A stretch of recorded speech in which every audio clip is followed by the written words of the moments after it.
आणि मला वाटतं आमचे महाराष्ट्राचे मुख्यमंत्री आदरणीय एकनाथराव शिंदेसाहेब यांच्या माध्यमातून 100% लवकरात लवकर छत्रपती संभाजीनगरचा सुद्धा उमेदवार नियुक्त केला आहे.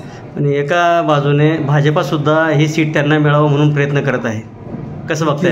खरं पाहिलं तर माननीय शिवसेना प्रमुख बाळासाहेब ठाकरे यांनी या शहराला पहिलंच संभाजीनगर नाव दिलं होतं आणि इथूनच पहिली आमची सीट खासदारकीची पहिली सीटची सुरुवात आमची या छत्रपती संभाजीनगरमधून सुरुवात झाल्यामुळं आमची सर्वांची विनंती राहील की आम्हाला इथं त्यांनी आम्हाला सपोर्ट करा.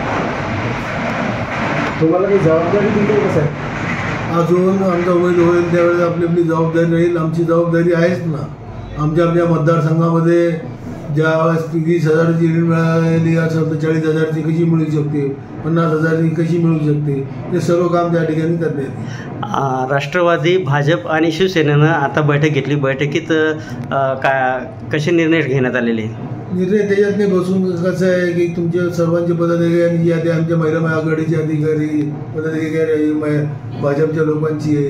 आता आम्ही त्याचं मंडप पाणी केली, सर्वच एकत्र होतो. कारण की ज्याला तिकीट मिळेल त्यावेळेस मिळेल, पण सध्या आपल्याला जागा वगैरे ते व्यवस्थित मिळायला पाहिजे त्या हिशोबाने सर्वांनी कामाची सुरुवात केली. ठाकरे गटाचे उमेदवार खैरे हे सध्या प्रचारामध्ये आघाडी घेते.